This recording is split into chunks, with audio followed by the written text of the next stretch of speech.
In na ye wo a ye movie. Na o catch ni kru say me birthday ya be which is a month's time to come. O pese ni kru ene ne nya bibi out of the sexual life onye bida. Ti be ma ni bisa nse na de krobe. Na o ka say o pese onu ni kru ni oba bi meka no na nka omunye thrεεsome. The three of us we got drunk. But the next morning, Niamihu said I saw myself, my sister's husband on the same bed, naked. My sister's husband had sex with me and my sister, and I saw all of us naked on the bed. As of now, I'm confused and I don't know what to do. Why? You are in love with him? Yes, please. You are in love with your sister's husband? Yes, please. Oh, sir.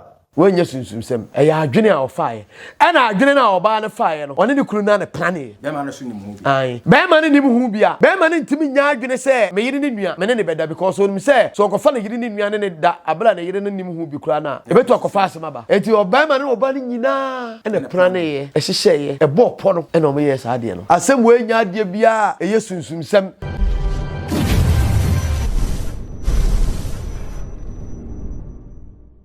Afo ema mu nyina kwa ba ha na Kesse TV na Kesse TV ubehu ye otafo pankro no bonsuom e ho no twede ampokwa amyankopɔ de na ko a enso asie na wo ha odadwen ya mane bia yale e ko tachimedwa na nsan ya nto bia no aha na wo so a de ya banana se dua e den ne bopam e de twere no ti wo ha na odadwen ya mane bia nkoma ya no mu ansan na fe wa hwe na Kesse e kyira kwa aka ne ni no enne na Kesse TV bai woni ada ho wa hunu ne ekoso e wo wiase na enne ya tenase asem bi ha yen na bibi eba saade a na wono wate Kesse o wi adwen aka che na wose eba na ebe ka kire no na afi ne womu bia no se yo se nya o watimi enso aka kire na ye nua ba bi e na samre de wo kire se ono ne nua wone ne ete nya che se ne nua pani ne kunu ene womu mienu nyina ada ama samre de onyembosome mienu obo ne nua ba no ene ne kunu amane a wo mu se wonkose he no na ne kofa asansem nyina ba se wo kire a na ni nua ba no ne birthday e be duru so ena wo ka kire ni kunu no se ne birthday a wo be die no wo pese e duru so a wo mu yade bi e friend thrεεsome na thrεεsome no yenkonkɔhwɛ ne efirimu enso e ba ya samre se brofo no na ba ye ade Kesse a etimma no ba ye o sanso achi wade e boman ena de bo ne ne kekenka ho a yenkɔhwɛ ne yenkotie sanse kontrofi wo se ne suman ene nani. Choose a name apart from your name. Asantwa. Asantwa is a nice name. Asantwa Mawakwaba. Thank you. Asantwa can secret chain. Me de mensatuma no biante. Me was your friend Asantwa. Me was 25 years. Me was level 200. Na me gaining admission Eco University odo.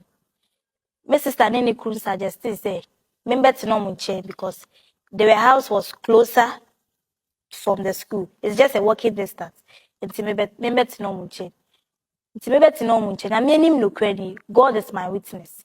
They treated me well. They treated me with care and love.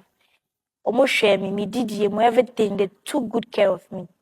Till when one day, my sister then stress in na ye wo a ye movie. And now, o catch any kru say, me birthday ya be which is a month's time to come. O pese any kru ene ne nya bibi out of the sexual life onye bida. Hey, your sister no. Hey, my sister no. Or say the birthday was coming. Yes. And or person you kunu ni ye bibia. Be man ni ye bida. And the jama be man de be kwa ko sisili no. Nti be man ni bisa nse na de krobe. E no ka say or person onu ni kunu ni oba bi meka no na nka omunye thrεεsome. She was asking that another woman enjoying on no sister. No ni kunu have thrεεsome. Na ni sister no normal. Pacho. Okay. E na ni kunu bisa nse na thrεεsome de abontinsu ni be na akwakofa na ba. I don't so senke ka oba nko ade my sister ketwa no wa eye me wo ho enti no ka she your sister was suggesting you yes. in the thrεεsome. Oh, okay. We all thought it was a joke. We all na yesterday and we play around it. And we talk about the thrεεsome, we all laughed. Okay. Enti birthday ni be due sa na June na ye pie we went out, we had fun. We took in different types of alcohol. That was my first time I mean no alcohol. Some no alcohol that. The three of us, we got drunk. We got boosted. So, me kai crash out yes, return me baby. I don't really know what happened again on the way. But the next morning, Niamihu said I saw myself, my sister, and my sister's husband on the same bed, naked. My sister's husband had sex with me and my sister. And I saw all of us naked on the bed. So, me sorry is no pano. And I'm sneaky out. You didn't know how you left the maybe where you guys went to have fun, whether club or sport or whatever. You don't know how you got to the house, Because but we the got next morning drunk. you were drunk. We were all drunk. But the next morning, me sister and Mr. Nikun, and I were the same bed, so lying down naked. So I realized that my sister Nikun, on me and my sister, I have sex, a boom. It's me PF your mood down and me call me that. So Don't after you that think say maybe incident, or the baby gun send one and that one you don't know? I don't know what happened again because I was totally drunk. The next morning, I found myself and my sister and the husband naked on the same bed. After that incident, there have been tension in the house. And I have not seen my menses for the past 2 months. So I comforted my sister's husband that I haven't seen my period for the past 2 months. You were certain, say, oh, no, what that. You've not slept with anybody again. You are sure. So I confronted him, say, I've not me whom he prayed for the past 2 months. And Osane me die. He still had when you sex told with him, me. say you've not seen your menses, no, he still slept He still with you. slept with me. You allowed him. I allowed him to sleep with me. You allowed him. Yes, please. Why? Because, like, he was like, he will be happy if I carry a baby for him. Because since he married my sister has not been able to carry a baby for the past. You are a baby making machine. Is that what you are saying? That you are a baby making machine? Yes. That's what you are saying.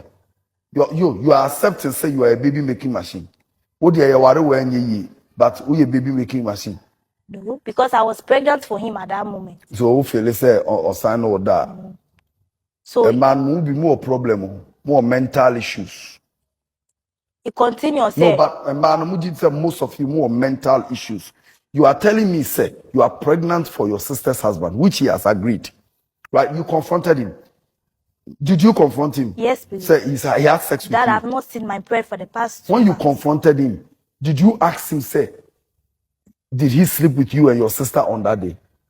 He confirmed that. He confirmed that? Yes, please. So no sister died? Which my sister is aware. Oh, see, your sister is aware? Yes, Did please. you go to your sister to ask? Yes, please. And our sister say, oh, you're aware? Yes, she felt embarrassed. Your sister felt embarrassed? Yes, please. One kasa.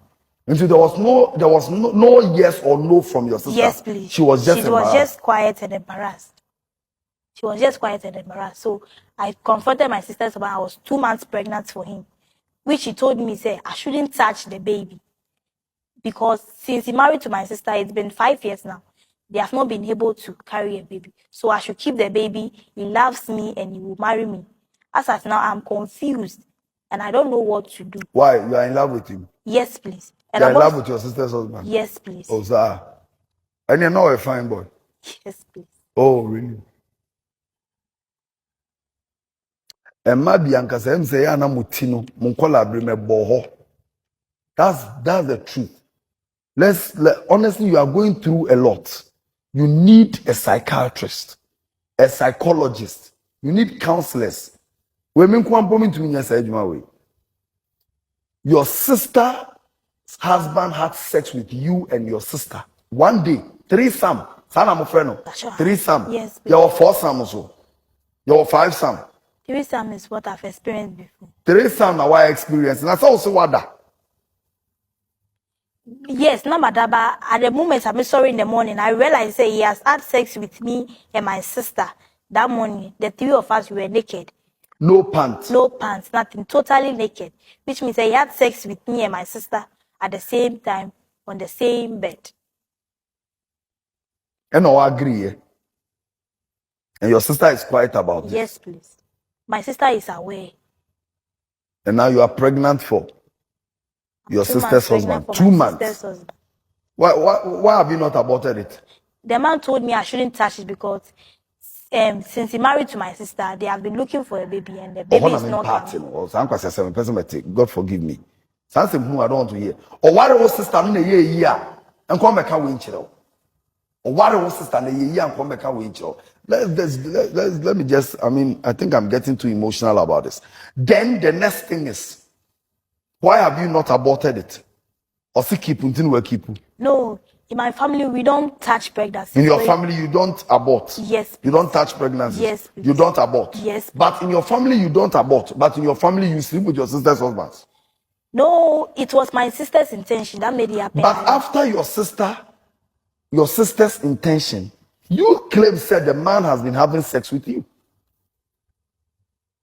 At that point, I begin to fall in love with the man. You began to fall in love with the Yes. man. No, don't cry. You can wipe your tears. Don't cry. You are falling in love with your sister's husband. Yes. He kept coming to me to see me. So at that point, it happened. I started to fall in love with him. So he continued to have sex with me several times. But he doesn't force you. You just give in. Yes. You just give in. Yes. Because you are falling in love with him. Yes. Let me ask you a question. Yabada mo asesa mo ahwe yen na fe mo tie ne esi ye ewo ye nua bae ene na busuafo anase ne nua pani enso entem a thrεεsome ntino woni ne nua ba pani ene ne kunu nyina enso ada samre tikase o we adwen watenase na ye ba na samre de owo e wasemi emu no wakyere na afi afutuo wo mu no wode enso amaye nana ye mo adwo ye nua ohine ba sembi sei edimu a nyame amamo adwena emudo sanse wo betase ne baako na afi te se konni na haban na afi wakyere yemu emu nsem ne de ato ema ba wa mienu omu ye nuafo we no mfinhye aduonu num wo so ko university ena ni sister say o metena ha bro nya admission no na eho ben school mu ho na okotena ho no so mu ye ne kama na ne kama mu no ena na ni sister na ka bosome na ne birthday do so ena okache ense ne birthday no de obey no kuru no thrεεsome na thrεεsome no obusa na so opeso ya de bia bia ni kunu no ene ma mienu be den ebeda sani abrofo no yesi ekirase no ya ma ye pen so thrεεsome no thrεεsome no se bia be ma ba ko ne ma mienu da na se ma mienu a wo so ne be ma ba ko da ene thrεεsome thrεεsome no di o mu ka so be no obusa nse na hiri na ubenyu ba ko e de abeka no so minu aba ye den e wo ho wo ketua no ti ho wo kan no wan ka hwe kopem se dan druye nam pia bonten ko wewe nsan nom ya samamola ebu bisa ntimo bae no ebe so mu no be ma de wanom bi sanse so nso ke be fa no baba ketua nse ade kyen ye na che se wo mu mi nsan nyina no obi ada ho de kai te ho no hu se bibia fa na se so mi mienu pepepe no onyem agubisa ni sister no a o so ma de no ho nana dien ankasa ene de sa de yi eba what do you feel say thrεεsome oh yes I know kind thrεεsome now we say the brofo no sani anaye tete wo ye canon ene three wo say three and you can thrεεsome so ene o can news ne ho ama ene ba bi wo ho a ete say o ma mu mpanifu ye Ghana ma mu mpanifu nyina the whole Africa ye bu ye kwase asisi ya brofo kese asofo so eso atenketua bi no ko ne de brofo a ehu eso so brofo ye beka wo mo wa rom so buo mu nsem sa won te hwe wo na bet you answer na maybe so asem kaka se thrεεsome no ho ana e de be pa na ma onipa da sani wo ye bibini ya no wote twi kasa no ne wo ka twi kasa no attend into brofo nana sempenimfo akato ho se wo pe tani sebe tabnya ebunu a ena o say ni kesa won kama nipa no ontene a wo ye de wo ka asofo wom mampanimfo wom administrators wom slangs re ena no na one TV station bi a me pese me bodin no omo ye program bi ye say there be Ghana Day omo frefla dancing cry kente ni ayan de ka ayan de agui ene ma de hwe ni ene ne keka ho yi na omo ka amane ne yi wani ne ba ko bejira ho na brofo hwe no ade ade no ayan aka man mu na obi a wani wa bejira ho se momi anka tete atempo no na enka ne no ekwese ne na nanam so na o man ne kama na ni pesura de brofo hene ne ka ye pa wani mu wagunu ho ani mu ase oh debi wagunu ho ani mu ase No dey ko ba ne say. Me se brofo pa wo hene ne kan no ho. Mini jajajai. Ogunu ho ani mu ase. Onyina basiribo na odwe brofo te se kuru ni. Kam biem Ewurade. Asofo se no an di bra ya me no ya bia no. Ye ka amamre ne amane asem a. Brofo kasa so ye amamre. Da bi. Enkan amamre ne amamre. Enti wonu nyina ya ade bia okọ radio so a mo mo ye radio adwuma. Okọ radio so a obi ye program a. Kesse twi kasa wa kala obeka brofo be se 30. Ade abewure. Twi kasa be bam ye ba ko pe. Enti so obi nya obi a wo ye wise ana se na dwunu mu e da okọ akiri se de ye kan ya. Na di da wo pa. Continue okada. Aka ne so ke katwi ni obi ko profo mamu o. Enti unim. Me ma atiefo atisa asem wi. Yeah. Se okọ court. Na se ote brofo se de ni a o kasa wu ti be kan. Ya ne yeseka. Memfa brofo sem nya ho brofo sem. O me kokọ to difo bebre no ye brofo sem. Because nipa na one ne be ka brofo no brofo no bi e wo sua ko akiri baabi obefa. Ene lawyer na no question bi obebisa wo no. Ana judge no. Untimi nya no. Yo kan. Na sa woni ne ka twi. Ena ka wo kasa de wudi kontomle ni kwansu so a. Enka se bi asem bi wo ho a obetuma yi ano akoyi. What you say? Asem bi wo ho obetuma yi ano na de akoyi. Na de ama me ka de akwakosia ne se. Obayi okunu ene ne tena na wanwo 5 years ni 5 years ene wakofa ni nua to wakofa ni odini nua de ama ne se chese obe surprise no nyesa obe surprise ni kunu no ena wama one onua mienu ayede oni ni nua nada ada na chese ofa wo mienu nyina the same na chese ne yere no na ukomu a one bop ni nyina na enam sa awone menti no meme nsusuye ne madwene ni oba ne hunu se okunu no awone ma no e bia won so akomua mi ade doctor kra ka chese nya de obetima ayede awo bia na abortion bi ni ma bi ko so ana se bia na wodie bi ade bi ni ade nti no se de se afa na wodie no ntimi nya dei eno hu se ni kunu be kwa akponten akọfa oba ofro no obetetie no obi na kan se enipa be di mu anya dei eni ena oye se ni odine ni nua ma na be sha nan na ni nua ma de anya bia no be ma no fa wo mienu ka no ho a anya bia ba akode bia na wode no ye dei ebebia ma nyinsan aba ono ni tiri mu po fa ye no enti se be ko go de enkokona de mimi ko mu sisi asama wo ka no na ka be de be nwanwa se bia mu se be obeko bia wo ya kan ni mpo na ono ani ni obema ni kuna ye dei ene nada se be on se abem abusudi abem se omumpo ye ejama no se ye die enade no eno na abusudi wo se koye ejama de a na ehye ewom kakra so ati ase enti oba na hwehwemu ne nchihye na dwene nyina ne se be ma ne kwakofo oba bi sa awo ni ntino be gya na wade de o ma ne nua no o mo da ne nyinse bakura no a ani bo a ekotirim eno yes ama ebae na ne nsusuye mu no mentimi nkase eye sunsumsem wanya sunsumsem eya adwene a ofae ena adwene na oba ne fae no one ne kunu na ne plane be ma no so nim hu bi ai be ma ne nim hu bia be ma ne ntimi nya adwene se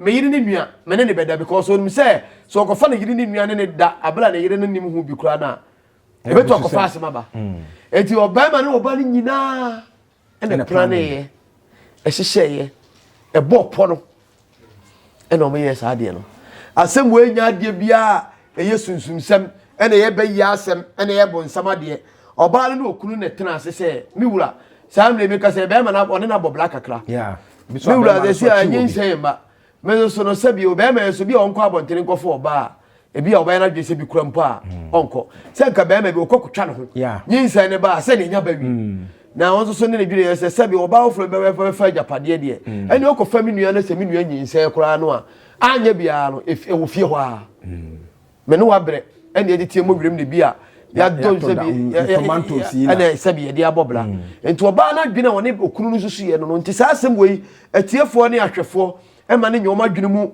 nyaane eniema bia kire se e oba ne be ma ne nyina ne pana ne se oba ne be ma na mpra ne na oba ne nsusu ye mpo a e de ba dwene be ba be ma oni ni nua ni yiri nua no mienu e betu ada at a spot enti me msida na me so me hu ne se akoda no a wono asamre waba obeka no wono ene bia me se bia me ka so ye bonsa because omu prane ade no oti bi o TV e na ono nso no me omo plan ade a o TV no o TV ni ade nyina no me de me se oba no a ye fa no ubekom kura na bia be ma na ansam esafa ne biem na nye efa ba akope o sa na obo otoaso wo to tie ne kasa no anya ba akope na be ma otoaso na nye ba akope na be ma ne da e dia e oba no ni kunu no ene sa oba ni nyina no mo plan ni enti are na afi ode ba bonten abepe solution ode ba bonten se bia wo hu se bia de adro ne bia abusua bi ni nipa bi ti a ebe ya busudie de ama no nti akoye bibia wo no bi nka ma no bete abonten ode ba ye nkwa chese ma me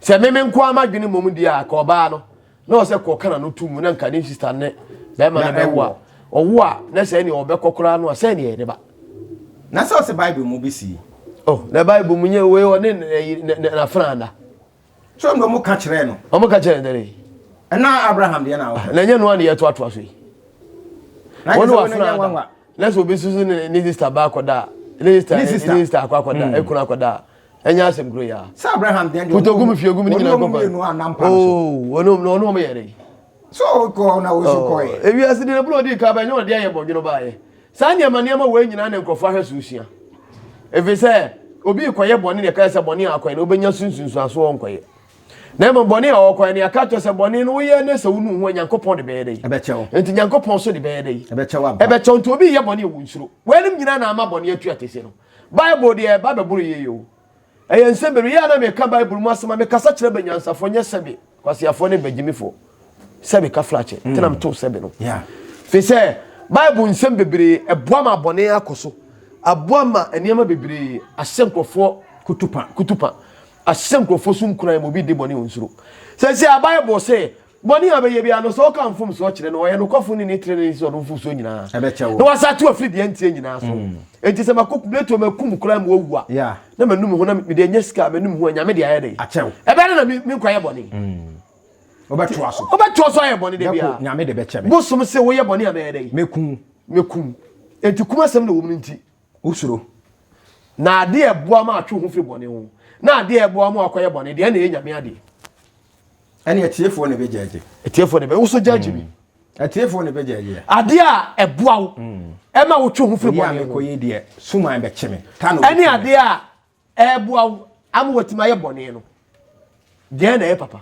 de na ye bone em se etiefo ne be jaje na wo so jaje a wadwene mo jaje wo mu na ehu ni no enti wo mu ne be jaje enti Onyankopon ye ka ade a esombo no yeah ene bosom esombo ade we sombo yeah ade we sombo ye di ade ni ade esombo bo ami atwe firi bone ho ade amami nu ye bone na usuro ade amu obi nkotwitwo obi na ntiri ade abu amu obi nkofo kwan bone so ade abu amu obi nkodi obi ho adanse kuru mu ade amu obi nko ohaw mu ntie enko atiti mu ene bosom esombo ntimum ye nkoso nananom tie kwa asode ye so koso nanan ye nsombo som ye sonwo ye kasa wo so ade edinini enti bosom som no eboa ma esombo so ati ase fi se bosom se wo ye bone ya mechew wan hwi ya mekum enti esi akoye bone a usuro question mark da ho no bible say me ye bone nya me de beere ebe cheme me ka kire no nko ade bi kura obenya ho enu nti obi betu di bone saa ne nkwa na nyina ebe ka be bosom ya me na ewu am na ba akokora den say yesi ya osema kotra so de ma ye de basra so de masakra oboda ya bone su ade chen ya bone na wudi ye no saa be na akodi bone anim se nyame ho onim na anim se ye bone akola akro ni enti wodun se ko wo bi ani kosua so am na ni ase tunum se na ni be sei ya adentia eno na wen nyina na meka na mchese bible na nkasa na enye papa ma ye abi before de ai ti sa ne ma wen nyina ekoso nyina bi esi bible mu ya so bible ya afa ni esi bible enti esi bible mu na ono wokofa na funa eyire ma ne wo ya na obi so okofa ni nua obi so ni nua ekunu akoda ya nsusu ya na dantebo sa Abraham de na meka se nyem pa ba kono ne ma no mienu ne be ma da so mpa ba ko mpa mienu bone kuro yala sa ne kokoba ne dede ba ne nyina anya krobofo ba enti nsem bi wo ho a sabio bible nsem bebere aboma bone ekoso there's a tete atempon no one yekofa na nanoma bosom be de be nwanwa so be obi bone because oye bone usuro otwena ne hwe na chi obi ntimi kogina obi ntimi kogina court ana ba bi nka say in the name of Jesus me ka bible kuta me say me ka no kure na okotwa kontumpa me do bi akoto afiase me kwa won na kuma mi sa asem o ka ne boni ne mum ka ye na Tano na wa fra bosoma anto anyama ne ye wonum so obewu so a jese akoya amane ansa de ekosie fro se obi abete e obi abete manum guase manum guase so ka busia no nka ne obi ye boni so hwe busia no se menye boni manum guase nka mabusia odwena busia ho e na obi ye boni odwene ho wati asinte sa na ma we nyina ya de asi penti nya de enwanwa ni nyina bible mu ye ka tina na enti meme mom de oba no ono na adwene ono no dwene yen se obi be ma be fa mi kunu ama japade akodi no ho de on fa mi nua ba na nyinse ba no ne wo kura wa busia de ono na adwene odwene ye no ono so ne tenki o tenki ye no yeah mi nua wati ase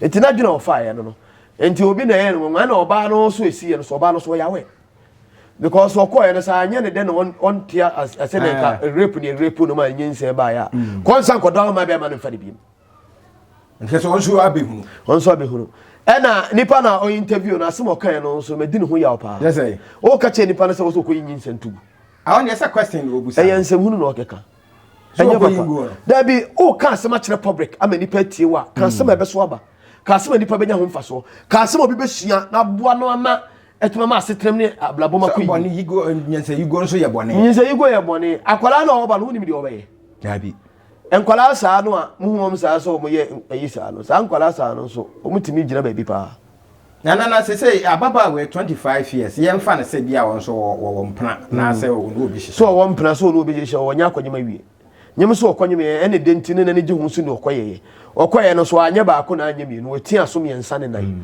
wo siri bu no wo ya ade na ene de enti so wo mpna so ni mpna wo siri bu ene de akoye bi ka se ni be me gina na so ati ase na so ya baba ene wa okọ be style etimi no etimi no so no hu se ba so be frim ene ne sister no so na kasumsem asem na me na se ye no nyina e ko ba nyina me se e de anti na baba wa no san de ba pop ene na e yensefo o ye no ene enkwase ade o ye no because yade bi mpewa enyewo se be ma no no da ye kura na waburu no wani ana ho so a wasa akwa ma tia so be mienu ana miensa ka ho eno so e ho no yasem enti wo eni nyina ye hyehye e sa afa enipa miensa ni nyina ene plan ne ena afa nunu nyina oni ni nua ba ni nyina oni ni sister ni nyina no omo so abopo na si enti asem we kura hu nyina se e betena so tana yem fan se bibisi esi wabusuam de na ka be ye oh ede na meye de o ma na se de besi na nya asia wie do egu abusua na ni ma se ne mo nyinsa de ba hu ntimi nse no because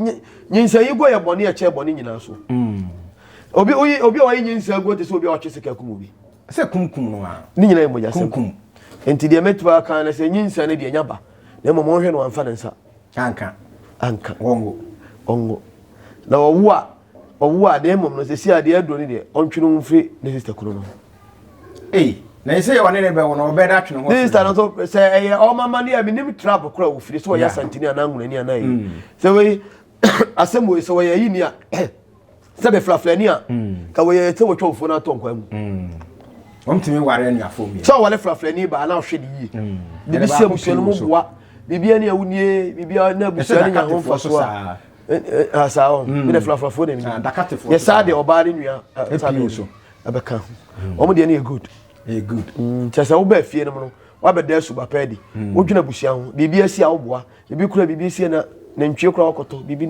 ne be sie wunie ye ho za na wo ye be ma wo ye be ma wo ma mienu na be ma ba ko be fa wo musa nka wa ko ma be no say ya mane de a enya de ye hu se tia mane de a menye mempreso echiwade e boman sentia mane se flaflafo de se ya asem na wonti se flaflafo asem kura ka meki eyi akamaka se yentwa so fi se ayo mama ne o wale wo ba na hwe ni a wo ye de ne a ye be ma afofra aka ho na enyi o mama mre so enyi o mama no ye de a ade o mse nyinsa ne de anya ba beto ba no wi a wontwenu mfiri be ma no no onu okunu ngale de be si anya si wi na unyini yese bedru da ache be no bia na be mai abedo keto ya che no ane e betumasi eno be depend be ma na dwene ne saa oba akro na dwene ne yire na dwene ebi kura na oba no so aye na dwene se chinchina be ma no ngale ni nua no nka no ho sentia o mama mele no mama ne de a me mfa we ho me ni fo me ni wo bofo omo nkoso setia ma ne de a de empe ne empe nana amamre ya senso Ghana obi enti Bible kura say obi mfa oba ani nua Sanse Amaka Abraham so the boy. Bible so obi mfo obi ni nia. Eno ntina am say Bible no e fa mu nsem bebrenya no kure. Bible obi mfa obi ni nua no. Ejira ho ma say yei asante amane a eno me ka cho say Bible ye de wo. Me ka ta nchew. Bible ye de na abrofo no e be twero ne ma de dane ne ma. Ye asante ade. Obi mfa na yere eni ni nua. E chiwade e bomai. So oba no mo ye jamade e different. Ene kra me ntante bi. Oh esi. Ajamade en hadwe. Say ye koye maame FM. No akọ ha no akọ ha papa kro no a emba. Endi mfa hu betimesi. Na no ye nana. Enya de hadwen. Enya busudie. So. Enya busudie. What you say? Eye jamaye ye koye papa FM. Eni nti na si abofra yi no wo sefie na onye dai. Na onka ho. Akoko be ma be na ne bedi na chi. What you asante for be no. Eni ho. What you say? Ye wo a ye wo maame. Enti sa wo de si ame maame wo ye mema nko a ye ensia. Me maame ne papa wo mema num. E kire na maame ko wo ba akoko kan wo so be nya. Onzo so be nya oba. Okọ wo ya be ma. E si ame maame ye bushim na siase. Yeah. Ye ni nipa. So what you say? This be a won ware no na. Enti ye say me say. No say ni ye man ko say ke wale pepefo. O wale slimni anangunani. Bano wo be ma fie. Be ma no be mi no obi ada. Apa ho nana. Apa ho. Ni yankopon mle ne nkrabia na betre. Nyame emre ne nkrabia na betre na Kesse ena samre de be ma ba ko a wafa anuafo mienu abomu. Na ketwa no akwakonyem na ode ababonten ena samre de ye de ba nana enso animu. Wo se nipa no me ensa nyina eye plan work ena wo mo enso eye yesanse ebia na oba no fie no ma wo wo no. Wako doctor bi ho, wako malam bi ho, wabana na Kesse bi ho amana na Kesse aka chense bi aboni bi anasa yale bi nte ongo. Na wohwe no wo hu niema bi a ni kunu no enso ya anasa bi one na ye eni wohwe ni kunu future o makwan e ma ni kunu no enko wo ba bi nti saade a se be ko gold ye enko kona. Me din di breto ba kwati famasi. Wonso ba bi a wo bia no asemu mu ntena se na mu nsusu ho. Na aso hunu adwena a wo so badwene e de afa ho. Mrepam ye besan hia ya da mo ase ya ma mo mbɔ ne hwe a enya ado.